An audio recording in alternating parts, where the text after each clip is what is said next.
Waving the flag of another country on the floor of the U.S. House is inappropriate. Sending U.S. tax dollars to another country while our border is wide open is inexcusable. To the 101 Republicans who voted to send $60 billion more to Zelensky, we will remember this. The show starts in just a minute, but first, a word from our sponsor. Have you ever wondered what happened to the legendary Chuck Norris? Well, I recently saw a video he made and I was shocked because he is in his 80s and he's still kicking butt and working out and staying active. What's even more shocking is he's stronger, can work out longer, and even has plenty of energy left over for his grandkids. And he did this by making just one change. He said he feels like he's in his 50s.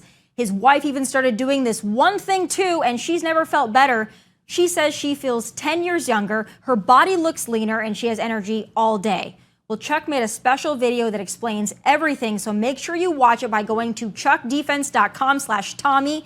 It will change the way you think about your health. Once again, that's chuckdefense.com/Tommy. You won't believe how simple it is.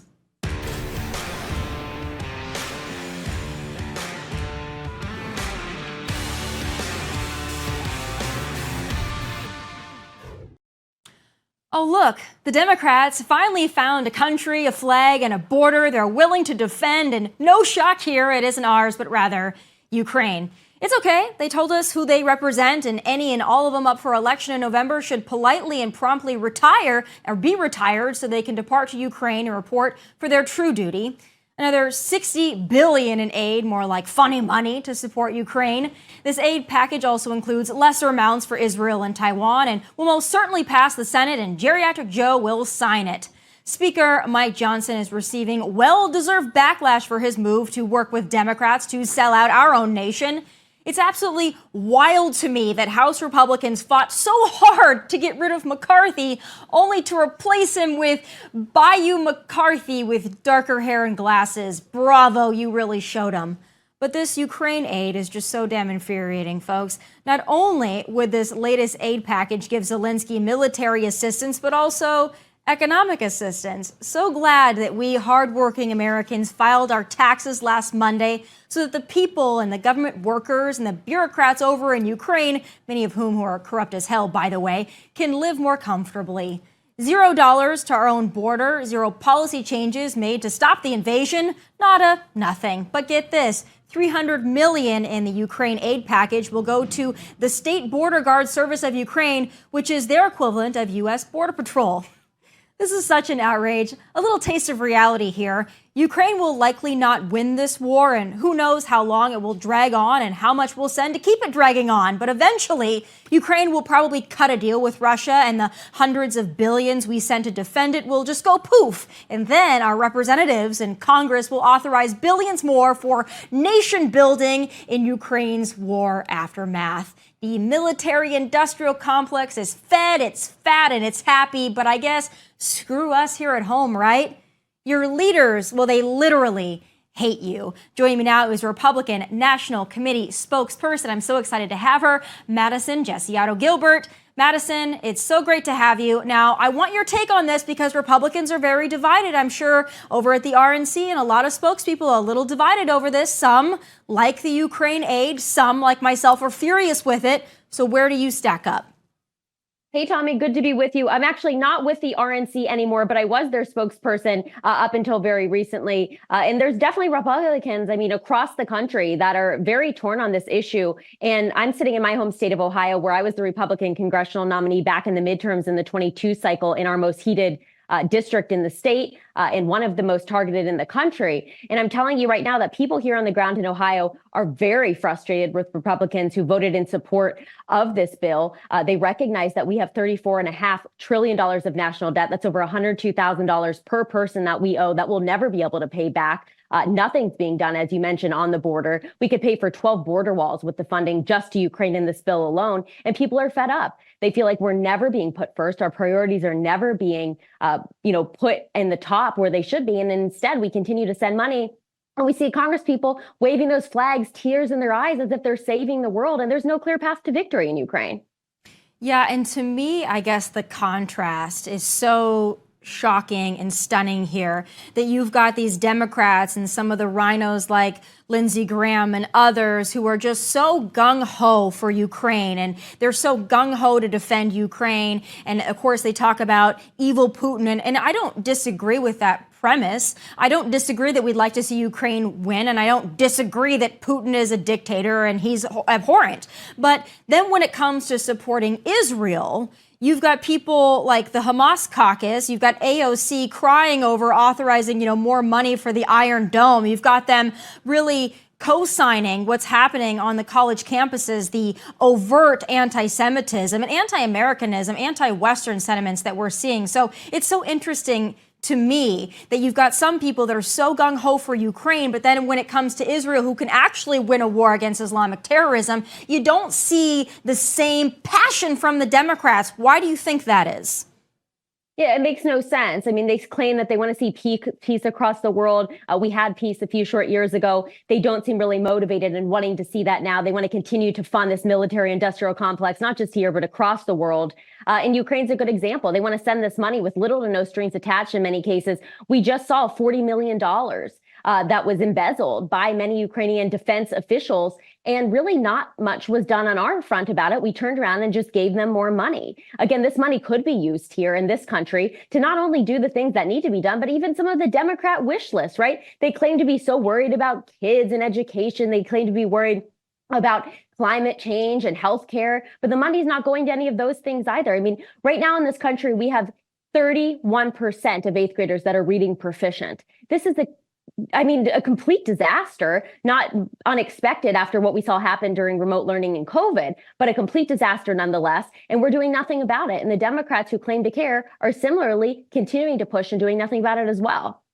Yeah, the priorities to me. And, again, you're right about the corruption in Ukraine. That's another thing that really bothers me is that there's really no audit on where this money is going. And I think some people are okay with maybe weaponry being sent to Ukraine. That's a tangible item and an object that's not fungible. They can't use it for something else. But when you talk about economic assistance to government bureaucrats and paying their salaries for, these government workers in Ukraine, that's just a bridge way too far for me. But another thing I want to talk about with you is another part of this kind of four-part cluster that we got, and that's the TikTok ban. This is another issue that divides a lot of Republicans, even a lot of Democrats. I personally hate TikTok. I do believe it's a tool of the Chinese Communist Party. I worry what a mandatory divestment or a ban would mean as a precedent for how the government would be able to intertwine itself in other enterprise and other social media platforms, the influence it could have. That's what worries me, but I'm wondering your take on it. TikTok divestment, mandatory ban, whatever you want to call it. Do you think that's the right move? Yeah, I'm with you. I mean, from a legal perspective, a forced divestment, I think, can be a very slippery slope. And while we may not like TikTok, we certainly don't like what they're doing. I think Elon Musk has a very good view on this when he talks about himself being a free speech absolutist and recognizing that we can't afford to go down this slippery slope. I tend to agree with him on that. I think that even if this passes, which it's looking like it may, there's that 9 to 12 month period in which I think we'll see legal challenges that could ultimately not just slow it, but potentially, stop this from happening altogether. So I don't necessarily think that the bill passing is going to change much anytime in the near future, but it's something people should definitely be looking out for, not just in the context of TikTok, but in the larger context from a legal perspective of the precedent it could set if we were to potentially get there. Yeah, this just goes back to not trusting the government, and there's many reasons why we don't trust the government. I think the shining red flag for me was COVID in 2020 and, the forced lockdowns and the masking and the vaxxing and all that. I mean, that's where I guess my major and tangible distrust for the government comes in. So if it was just limited to Chinese communist platforms being banned from doing business in the U.S., I'd be okay with it because we don't get unfettered access to their children and to their markets. I mean, the Chinese Communist Party decides what their people are, what businesses are open there. So if we could just limit it to that, I just don't trust the government to do that. And you're right with the Elon Musk thing. I mean, when are they going to declare him to be a national security threat and force a mandatory divestment from Elon Musk and Twitter? I can just see that being next. That's my concern for that as well. Turning to other things that I don't trust, and that's this Trump trial. First, though, I want to get your thoughts on this. So I've been on a couple of shows opposite Democrats in the last couple of days, and I think they've all got their talking points because their biggest thing here beyond the whole criminal charges for Trump, which they've been beating that drum for a while, is he fell asleep in court last week. You see, Joe Biden is actually vigorous and he is optimal in mental and physical capacities, and Donald Trump is the one that fell asleep. They're really trying to spin that narrative. Do you think it's going to work? Yeah, I don't know who they're trying to gaslight, maybe themselves, but it's not working at all. I mean, even among people who are avid supporters of President Biden, they know at the end of the day that the guy is not the sharpest he's ever been, that he clearly is not fit to be president. They're going to continue to push him to the bitter end. But we all know there's a big difference between President Biden and President Trump. I think one of the reasons why you can't really set arbitrary, limits on age for holding office, because you can look at people who are quite similar in numerical age, but obviously very, very different in their capabilities. And so Joe Biden and Donald Trump are great examples of that. Donald Trump can run circles around Joe Biden all day, every day, and we all know that. And they're already weaving this web to try to get Biden out of the debate, saying, oh, they can't because Trump just lies all the time. I mean, their guy quite literally last week or the week before talked about cannibals eating his uncle and shaving cream, and I mean, God only knows what else. And they want to talk about how Trump is a liar. The man is a serial plagiarist, number one. He spins tall tales, whether it's because he's a liar or because he doesn't actually remember. But they're already weaving this web. So if Joe Biden is in fact their nominee, which I would contend is not going to happen, do you think that we're going to see debates, or do you think that they're going to completely take that off the table? I think the cannibal one was definitely not on my 2024 bingo card. But when you look back, I think one of the things, Tomi, that's most underreported is the fact that Joe Biden didn't start lying just now because he's senile. This guy has been lying his entire career as a career politician for decades. You go back to the 80s and 90s, watching clips of him lying incessantly, and he continues to do the same. I don't think he's ever going to debate President Trump. I think that's a result of the fact that even if he were competent right now, he has nothing to stand on. His administration has very quickly ruined almost everything good that happened in the 4 years of the Trump administration, and even before, quite frankly. There's nothing they've done good compared to other administrations where you've had a lot of hate, maybe on one or two major issues. The Biden administration has failed on almost every single front. And I think that's a fact that even Democrats are looking at right now, and certainly independents, when you look at that big number of independents who don't know where they're going in November. And I think there's a huge, huge opportunity for the Republican Party right now to pick them up while simultaneously continuing to grow in areas like minority communities with Blacks, Hispanics, and others that have come to the Republican Party in numbers that we haven't seen most recently. And meanwhile, Democrats are actively courting terrorists and terrorist sympathizers. I mean, I don't feel hyperbolic or dramatic in saying that at all, because when I see the images out of Yale and Columbia from just over the weekend, there was a poor girl in the Yale campus who had her eye, poked by a Palestinian flag. They're lighting American flags on fire. They're chanting in the river to the sea. They're chanting for Intifada. I mean, these people aren't just saying, as they were maybe previously, free Palestine or whatever chant they had. They're quite honestly saying, we support terrorists. We are Hamas. We support terrorism. And I look at these little brats and I'm wondering if this were actually not 2024, but 2001 in September after the 9/11 attacks, would these brats be cheering for the terrorists who killed thousands of Americans? Unfortunately, I would say so. And I don't know how we got here, but are you at all as perplexed as I am how these universities are not able to get a handle on this, or why they don't want to get a handle on this nonsense? Yeah, I mean, it's absolutely stunning. I'm not super surprised when you look back even just 10 years ago, we started that slippery slope down this lane in which the universities claim to be proponents of diversity, but they continue to turn the other way when it came to diversity of thought and opinion. They only wanted diversity to the blind eye, right? And so we're seeing that now. Whatever is popular with liberals right now is what's going to go on the campuses, whether it's right or it's wrong. And there becomes a certain point where inclusion becomes promotion. And while these campuses are claiming to want to include everybody, they seem to be promoting only one side. And that's the side of, in this case, what's simply wrong.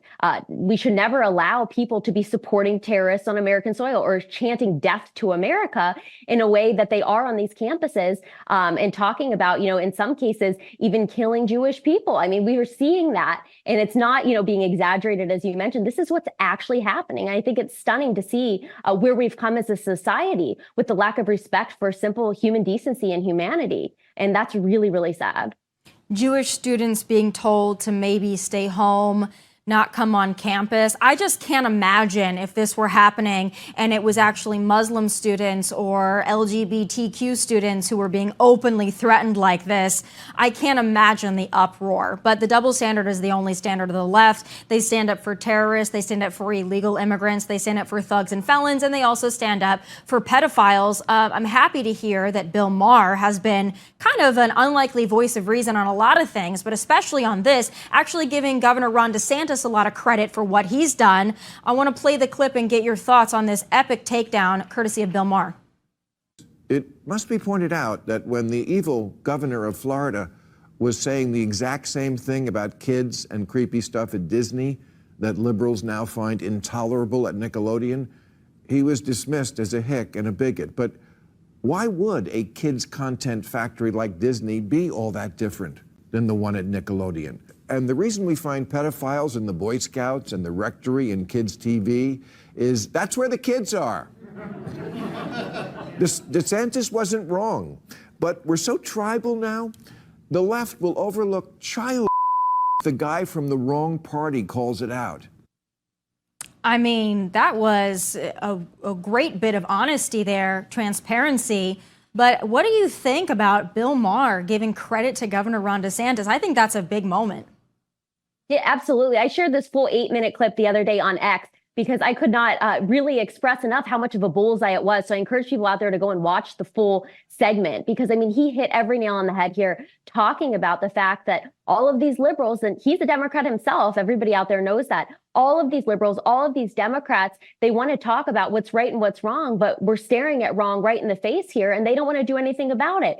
He mentions a little bit more going into drag queens. Okay, he said, jokes around, says, oh, even if kids like clowns, do they have to have breasts? And, continues to talk about things like that. And I think it's just so stunning that somebody like Bill Maher has to be the one on the left to stand up and speak out to protect children. You know how many parents there are that are liberals in Congress and across the country that are doing nothing about these things as we continue to put our children in these situations? It's not right. And it should not be going on, but it continues to get worse and worse. Again, going back to that slippery slope from a decade ago that many people like myself warned about. And now here we are in 2024. And things are in a place where 10 years ago, people wouldn't have believed that they are.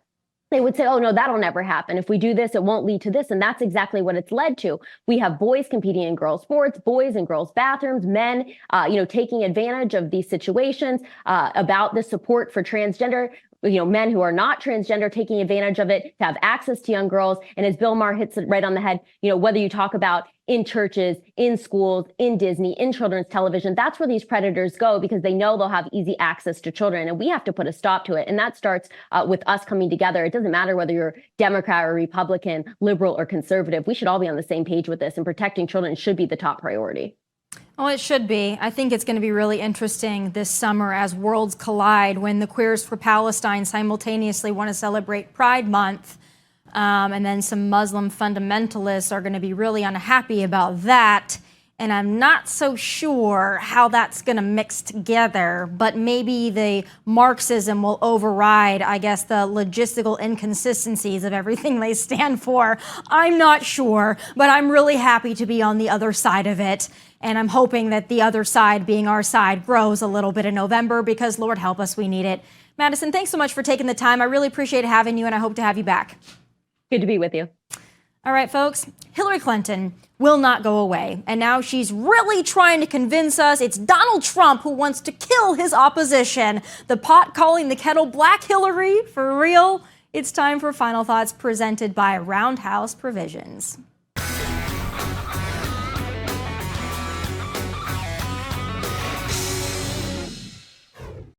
Hillary Clinton is the Christmas fruitcake of politics. She literally will not go away, but she's back packing our eardrums and eye sockets with shameless gaslighting and stunning acts of complete and total tone deafness. Here she is, Hillary Clinton, the chairman of the Tortured Liars Department. Trump was like, just gaga over Putin because Putin does what he would like to do kill his opposition, imprison his opposition, drive, journalists and others into exile, rule without any check or balance. That's what Trump really wants. And so we have to be very conscious of how he sees the world, because in that world, he only sees strongmen leaders. He sees Putin, he sees Xi, he sees Kim Jong-un in North Korea. Those are the people he is modeling himself after. And we've been down this road in our, world history. We sure don't want to go down that again. Kill the opposition, imprison the opposition, rule without any check or balance? Did Hillary just read from her own damn diary?